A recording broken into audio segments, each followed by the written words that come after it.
Muito obrigado.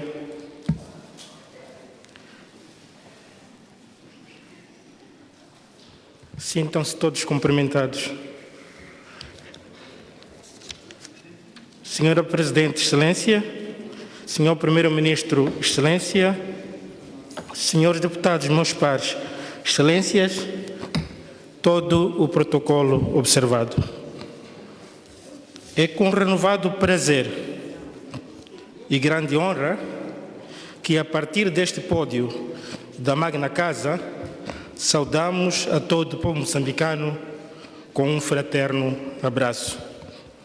Chegamos a mais uma pausa desta nossa longa viagem de ordenar o desordenado, corrigir o errado, criticar o incorreto, incentivar o que é justo, combater as injustiças, desigualdades, práticas corruptas, com o fito de contribuirmos para a construção de uma nação una, guiada pelo respeito da coisa pública, do direito à cidadania e da fortificação dos pilares da democracia multipartidária.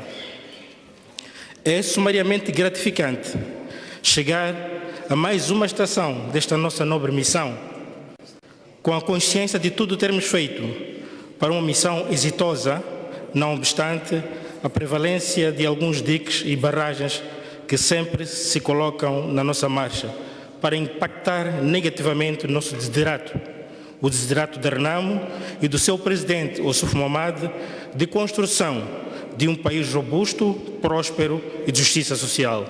Bem-haja, presidente Ossuf Mahamat.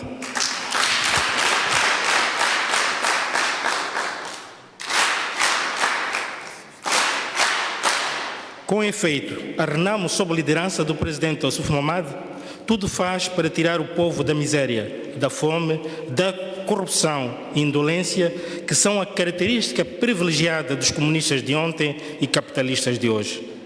Excelências, o governo que temos, resultante da mega fraude das eleições de 2019, não tem capacidade e nem consegue ser transparente na gestão dos fundos destinados à mitigação do impacto que a Covid-19 cria nas populações moçambicanas com a queda da renda familiar.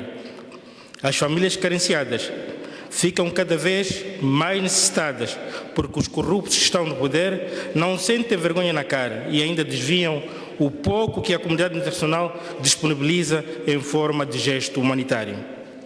Excelências, uma das melhores formas de contribuir para alavancar a economia em tempo de crise, como a que estamos a passar, seria o empoderamento das pequenas e médias empresas. Seriam estas empresas que criariam postos de emprego e contribuiriam para a Fazenda Nacional. Um governo que não potencia as pequenas e médias empresas e não acarinha o setor informal está condenado ao fracasso e a agudizar cada vez mais o sofrimento da população. Tudo tem as suas regras. O nosso povo aprende rápido e é obediente. Se calhar é por isso que o governo abusa o povo com medidas que só penalizam cada vez mais os pobres. O povo assimila o que tem como obrigação, mas o governo não faz a sua parte. Se não, vejamos. Para cuidados a ter face à pandemia da Covid-19, foram lançadas medidas como lavar constantemente as mãos com água e sabão ou cinza.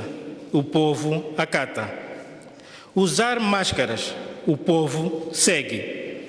Distanciamento. O povo fica confuso, porque tem que suportar filas enormes para apanhar chapa e quando entra nos autocarros é entulhado como sardinhas por culpa do governo, que não tem políticas sustentáveis na área dos transportes, um direito que assiste ao cidadão para se deslocar de um sítio para outro, bem como transportar bens e serviços inerentes à pessoa humana inserido dentro de uma sociedade.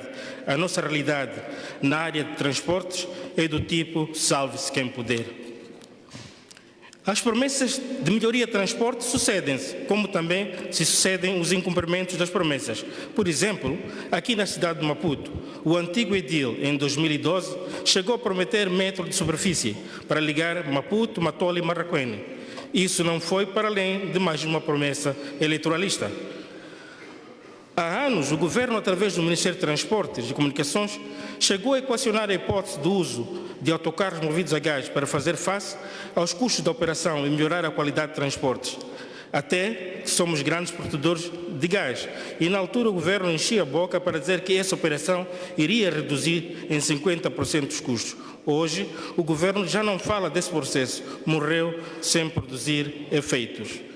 Promessas atrás de promessas, incumprimentos atrás de incumprimentos. E assim, o povo vai sendo enganado por um governo eivado de corrupção endêmica. Excelências, os entendidos da matéria dizem que para dominar um povo não lhes dê educação de qualidade. Esta teoria é consubstanciada aqui no nosso país por uma falta gritante de condições favoráveis ao processo de ensino e aprendizagem. Das sessões de informação do Governo e perguntas ao Governo, confirmou-se a prevalência da baixa qualidade de ensino, pois não tem sistema de educação. O que se tem e se aplica são improvisos de sistemas que cada ministro de Educação introduz com diferentes livros escolares, diferentes currículos e diferentes calendários escolares. Não há qualidade de educação que possa resistir ao tamanho improviso. Por que Moçambique não adota um sistema de educação estável e que não seja de ministro A ou B? Importa referir que durante a sessão, ora a terminar, a bancada da maioria, resultante da fraude eleitoral, votou a favor da revisão pontual da Lei nº 18/2018, de 28 de dezembro, que estabelece o regime jurídico do Sistema Nacional de Educação.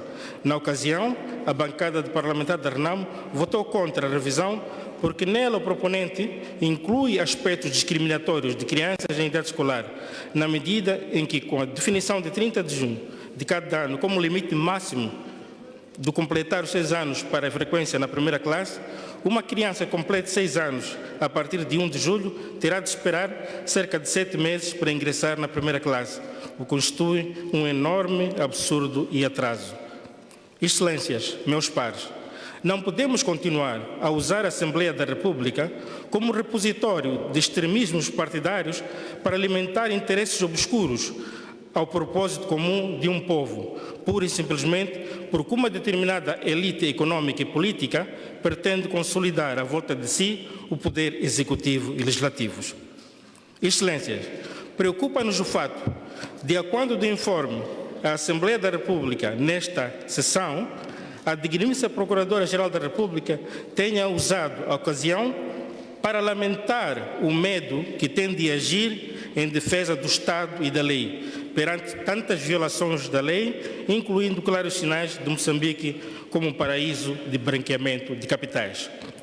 Sobre estas práticas corruptas, a bancada da RENAMO, na Assembleia da República, esperava uma informação clarividente e elucidativa da PGR, mas, para nosso desalento, da montanha só nasceu o rato, como soe dizer-se. Foi tão superficial que a expectativa virou desalento. Com este andar, não temos hipótese de desencorajar e nem combater a corrupção. A este propósito, o presidente Oussouf Mahamadou tem defendido nas suas comunicações a nação que não se combate a corrupção com corruptos. Ainda na sessão, ora a terminar, assistimos à digníssima Procuradora-Geral da República, que, esquecendo-se do seu papel, acabou usurpando o papel da Presidente da Assembleia da República em matéria de demonstração verbal aos deputados, quando inclusive tratou de forma parcial questões como apelo ao decoro e lições aos deputados de como se comportar, e curiosamente, perante o olhar passivo e resignado da Presidente da Assembleia da República, como que a dizer: prossiga, digníssima, porque eu, de fato, não consigo chamar ao decoro e impor ordem nesta Casa do Povo.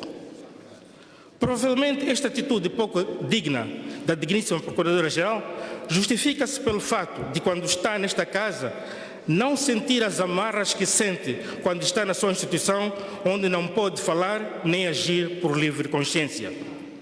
Deste pódio reiteramos que, de entidades que, pela sua obrigação constitucional e legal, devam se apresentar na Casa do Povo, não esperamos mais do que a sua missão prevista nos instrumentos legais, e de Sua Excelência, Presidente da Assembleia da República, o povo espera maior firmeza na defesa dos interesses do Estado no mais alto órgão legislativo de Moçambique.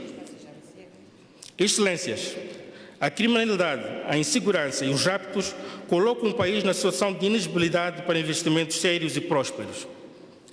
Não há nenhum empresário que vai querer investir o seu dinheiro num país sem segurança. Assistimos no país a constantes raptos de agentes econômicos, com exigência de pagamentos de resgates em somas avultados. Esta situação periga a nossa economia, porque o Estado está a mostrar-se impotente diante do combate aos raptos. Fica claro que o governo só tem habilidade para usar os seus esquadrões de morte para perseguir adversários políticos, estudantes, sociedade civil e a população no geral que pretende manifestar-se pacificamente em defesa dos seus direitos. Este governo, resultante do roubo de voto, não tem nem inteligência, muito menos contra-inteligência, para desmantelar os raptores dos agentes econômicos. Nota-se uma clara falta de vontade política para prender, julgar e condenar os raptores, que acreditamos serem bem conhecidos. O crime organizado tomou conta do país. Estamos a viver num verdadeiro Texas, onde os criminosos agem sob proteção do poder político. Nota-se a capitulação da nossa polícia perante o agigantar do crime organizado. Aliás, ficou patente nas entrelinhas de um dos últimos pronunciamentos do comandante-geral da PRM em relação à matéria. Desculpe.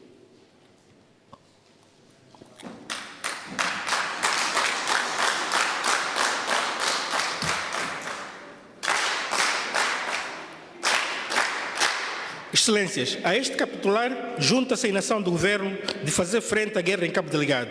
O governo deixou o anão tornar-se gigante, tratou o caso de Cabo Delgado com o eufemismo típico de gente habituada a viver à custa da guerra.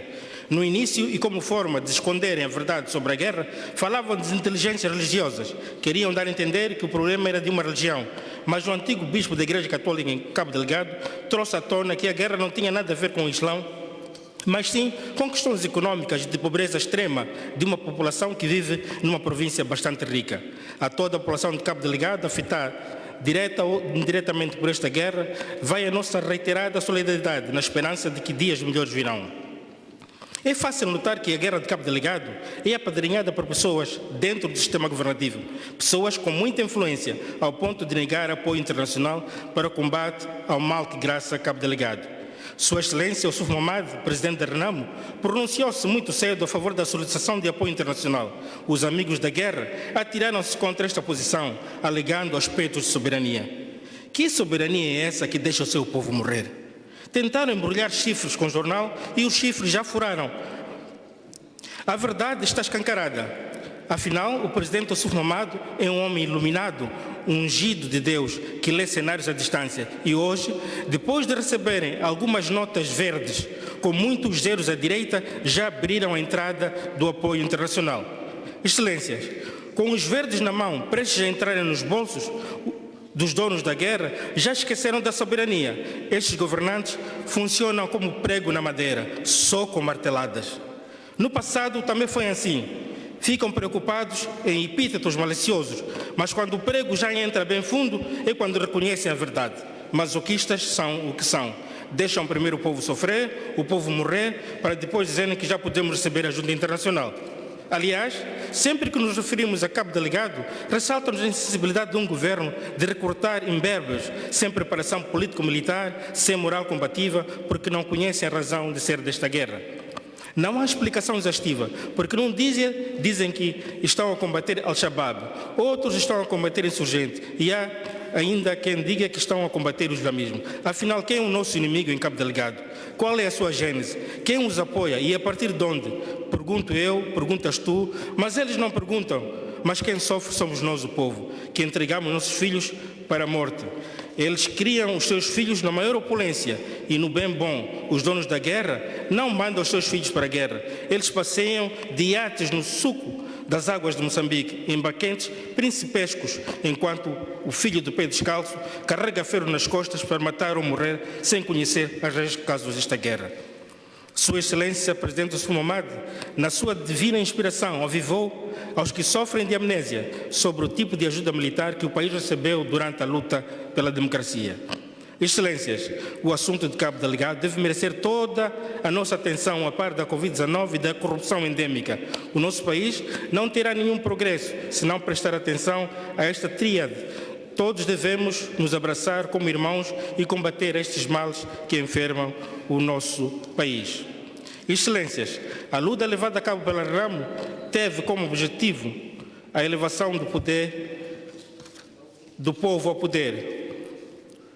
O povo no poder passa a ser ele a traçar os seus destinos através da sua participação na tomada de decisões sobre os assuntos que lhe dizem respeito. Para tal, o povo precisa governar através do voto universal, secreto e intransmissível. Foi assim e continua a ser assim que a Renamo lutou e continuará a lutar para que o povo governe através de um processo que passa por consolidar a separação dos poderes entre o executivo, o legislativo e o judiciário.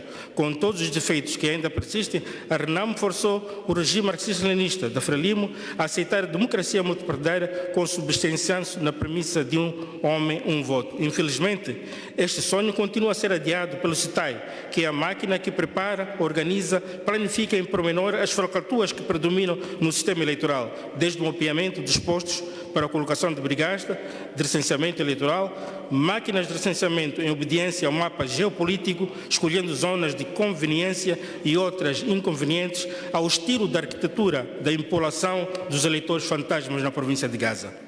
Lutamos e conseguimos que houvesse a criação das autarquias locais, com todos os remendos que os comunistas de ontem e capitalistas de hoje sempre tentaram colocar como obstáculo, através da secundarização do homem como agente fundamental da transformação da natureza e criador da riqueza. Impuseram esta nova forma de participação popular, a governação, o gradualismo insípido que só atrasa o desenvolvimento que acontece em regime de competitividade. Avançamos para a eleição das Assembleias Provinciais como garante da contínua descentralização, agente catalisador das práticas democráticas. Chegamos à eleição dos governadores como vetor de valorização de quadros nacionais e abrir a oportunidade de participação de cada um em um espaço político adequado ao seu domínio. Aqui arranjamos sarna para nos coçar. Inventaram a figura de secretário de Estado para assombrar o papel do governador eleito. Sabiam que era inquestionável a vitória da Renamo nas províncias do centro e norte do país. Ao introduzir a figura de secretário de Estado, têm como objetivo pôr em causa a escolha do povo. Hoje, com a mega fraude das últimas eleições, o tiro saiu-lhes pela culatra. Hoje é visível o desconforto entre o governador e o secretário de Estado. A coexistência destas duas figuras na mesma província e com um aparato e artefatos que ambos detêm, duplicou a despesa pública. Com o dinheiro que é pago aos secretários de Estado, seria possível melhorar as condições de vida na saúde, educação, transportes e habitação. Neste figurino, a descentralização continua adiada, porque além de aumentar a despesa do Estado, vem apenas para atrapalhar o exercício do poder de quem foi eleito. Já agora, desafiamos as autoridades de direito, em função da matéria, a trazerem os ganhos e gastos desta dupla governação de medo. Excelências, devemos caminhar com passos firmes para a eleição dos administradores. Avancemos, pois, em 2024, para a eleição dos administradores previstos pela nossa Constituição. Devemos todos trabalhar no sentido da lei dos administradores ser conhecida com antecedência pelo povo e pelos órgãos eleitorais. Enquanto isso, nos debrucemos sobre a figura do secretário de Estado para não tornar a máquina de administração pesada e onerosa. Sejamos patriotas. A classe trabalhadora, no seu papel de provedora de renda do Estado, vai sendo esquecida e secundarizada a olhos vistos. O dia 1 de maio passou pálido, irreconhecível, assombrado, e ainda pela falta de revisão do salário mínimo. A dignidade do trabalhador não está apenas no seu salário, mas sim no reconhecimento do seu papel social, que se consegue através da valorização do seu trabalho e consequente estímulo. Passam 46 anos que os fazedores da nossa economia celebram o 1º de maio sem alegria e motivação, desejadas por conta do elevado custo de vida a que são sujeitos, tornando-se imperioso e necessário o Estado moçambicano adotar uma filosofia de governação e de remuneração, tendo em conta a boa qualidade dos cidadãos, a razão de existência dos governantes. O trabalhador move a economia do país, daí que é fundamental a sua valorização e exaltação dos seus feitos. O trabalhador é parceiro inestimável do Estado, porque é ele que assegura o crescimento da economia nacional. Bem haja o trabalhador moçambicano. A missão de representar, legislar e fiscalizar atribuída aos deputados deve ser acompanhada com pessoal de qualidade, formado e disponível para a gigantesca tarefa de assessorar, fortalecendo desse modo o sistema democrático moçambicano. Infelizmente, ao se publicar o documento, foi atacado das formas mais bárbaras por pessoas esclarecidas, bem conhecedoras da matéria, muitos formados em direito, que deliberadamente difundiram a informação deturpada, fazendo confundir os funcionários, agentes parlamentares, com os deputados. Bem-hajam funcionários e agentes parlamentares que nos 365 dias do ano se empenham para que a função de representar e fiscalizar e legislar continue. Excelências, meus pares, o povo está cansado do refrão do aumento. Quando apinhado nos Mailove, em plena era da pandemia, o povo está cansado de ouvir falar de qualquer aumento, ainda que seja justo, ainda que seja para o nível da sua plataforma, porque já viu e ouve que há gente que estoura dinheiro como se fosse amendoim. Há gente neste país que coloca muitos zeros à direita de qualquer número, enquanto que para o povo o aumento é de muitos zeros à esquerda de qualquer número. É isto que enfurece o povo, é isto que desespera o povo. O povo sabe que os PCAs, administradores de empresas públicas, os seus salários podem pagar uma mão cheia de deputados desta casa, mas esses não são publicitados por questões óbvias. Nós defendemos a criação da riqueza em detrimento do combate à pobreza, que se redunda no combate ao pobre. A nossa proposta é clara, que haja revisão do salário mínimo em mais de 1000%. A razão é simples. Para a guerra de Cabo Delgado já atingiram o que queriam. Os dólares entraram a rodo. Portanto, a vossa soberania já está aí. Para o Covid já foi aberto um viaduto que vai encher os bolsos dos chefões, incluindo seus agentes nos bairros e distritos, que andaram a trocar dados dos números de beneficiários para o sistema não reconhecer os verdadeiros destinatários. As fotografias não são bem tiradas para não serem reconhecidos os verdadeiros destinatários dos dinheiros, com a complexidade da macroestrutura que vai deixando migalhas para alimentar a microestrutura. O ciclone já vos deu o que levou do povo. Ficaram com contas a abarrotarem. E o Zé Povinho fica a chorar e já nem consegue enxergar os verdadeiros abutres.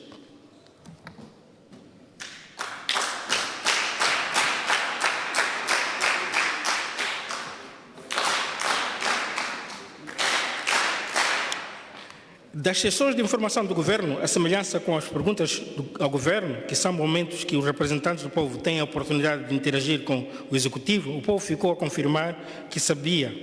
Com este Governo, a agricultura como base de desenvolvimento continuará apenas como slogan para idealizar projetos alegadamente de desenvolvimento, para desviar os respectivos fundos para proveito próprio. Agora se pretende que o povo se divirta com o programa Sustenta. Mas não nos esqueçamos que já houve Mosacres, Parpa, Jatrofa, 7 milhões, Vale dos Abés, etc., com muito mais alarido propagandístico que o Sustenta, mas que desapareceram tão rápido, tal como apareceram. Tal como outros programas, o Sustenta desaparecerá com o fim do atual mandato governativo, porque não projeta um programa nacional, mas sim programas pessoais. Ainda do rol de matérias, constavam a proposta de lei da comunicação social e a proposta de lei da radiodifusão. São duas matérias de extrema importância para a comunicação social, acesso e direito à informação. São documentos que, a serem aprovados tendo em conta as várias e diversidades sensibilidades, contribuirão em grande medida no reforço da democracia em Moçambique. Contudo, o desconforto de grande parte dos fazedores da comunicação com o conteúdo das duas propostas, a Casa, e muito bem, tomou a iniciativa tempestivamente de promover amplas consultas e colheita de mais sensibilidades para que o produto resultante esteja à altura dos desafios preconizados. É assim que, para a satisfação da sociedade, a proposta de lei de comunicação social e a proposta de lei da radiodifusão estão sujeitas a audições ao nível das províncias para melhor enquadrar as preocupações. Bem-haja a Assembleia da República por esta abertura. Ainda sobre a comunicação social, celebrou-se recentemente a 13 de abril, Dia do Jornalista Moçambicano. Dia este celebrado com feridas ainda frescas devido à sua limitação para a cobertura cabal do genocídio que é praticado em Cabo Delgado. Os jornalistas nacionais foram preteridos a favor de mídia internacional, incluindo alguns blocos também de internacionais. Os nossos jornalistas continuam a ir buscar a notícia nacional nas agências de notícias internacionais e blogueiros, passando a ser estrangeiros no seu próprio país. É extraordinário o que se passa neste país e sumariamente descabido, indigno, horripilante e de um absurdo sem igual. Talvez aí esteja a explicação da absurda estratégia de defesa da população sofredora de Cabo Delgado não ser divulgada na Casa do Povo, mas sim no estrangeiro. A 12 de maio, o mundo assinalou a passagem de mais um Dia Internacional do Enfermeiro, que corre num momento especial da prevalência da pandemia do Covid. Pela passagem do seu Dia Internacional, felicitamos os enfermeiros de todo o mundo, e em particular de Moçambique, que incansavelmente ajudam a salvar vidas e muitas vezes dando a sua vida. A bancada parlamentar da RENAMO orgulha-se quando datas religiosas assinalam-se oficialmente, porque isso resulta da luta vencida pela RENAMO. A liberdade religiosa é resultado da luta vencida pela RENAMO. Deste modo, saudamos a todos os muçulmanos do mundo pela celebração ontem do Eid ul-Fitr, que representa o fim do Ramadã. A título de exemplo, a presente sessão de encerramento está marcada para ontem, quinta-feira, dia 13 de maio. Na ocasião, a bancada parlamentar da RENAMO alertou sobre a coincidência com a celebração do Eid, mas a chamada bancada maioritária, que, como sabemos, na sua gênese, sempre profanou Deus e a religião, rejeitou a marcação para um outro dia. Somente com a pressão de muçulmanos ligados ao seu partido, acordaram do sono comunista e foi possível passar para o dia de hoje, a cerimônia de encerramento, em solidariedade a respeito a muitos irmãos muçulmanos.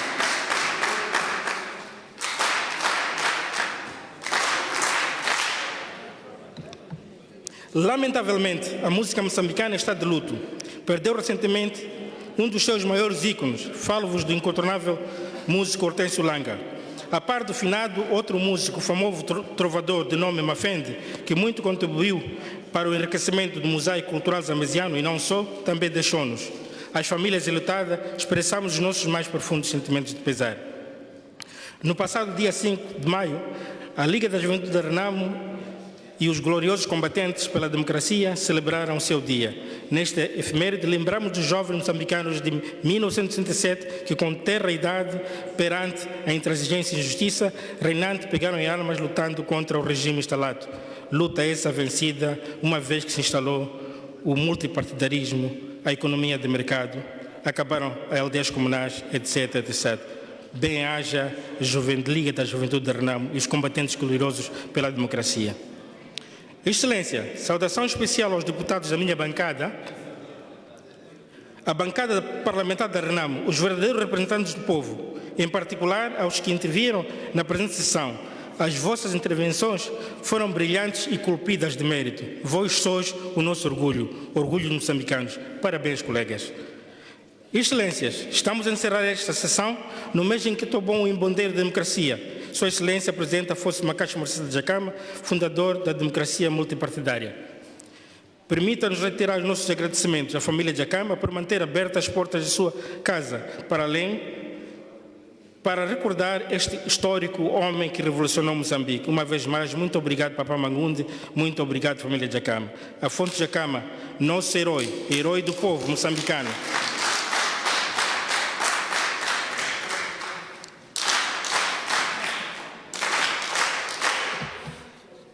Afonso Jacama, nosso herói, herói do povo moçambicano, homem determinado, comandante cheio de bravura e destemido, que conduziu uma guerra, não por ambição pelo poder, dinheiro e mansões, mas sim porque viu traído os sonhos da independência nacional, de ver os moçambicanos verdadeiramente livres e a gozar os direitos, liberdades e garantias que são o panágio dos países modernos e civilizados. Jacama mostrou-nos o caminho e estamos a trilhá-lo. Não obstante as tentativas do nosso adversário político usar artefatos do Estado para dividir a família RENAMO, estamos a resistir e continuamos a resistir. E não nos desviaremos do nosso foco, a libertação do povo através da luta política até a vitória final. O presidente Ossuf Mamadi, no passado dia 3 de maio, no povoado de Mangundi, distrito de Xibabava, liderou a celebração da vida e obra do nosso presidente, ora afinado. Na ocasião, falou do papel do presidente Jacama, seu colega de trincheiro, na luta pela democracia que hoje vivemos. Foi bonito ver a família RENAMO unida em torno de Afonso Jacama e do presidente Ossuf Mamadi. Bem-haja família RENAMO. Por isso, cantemos. Jacama Bomaro.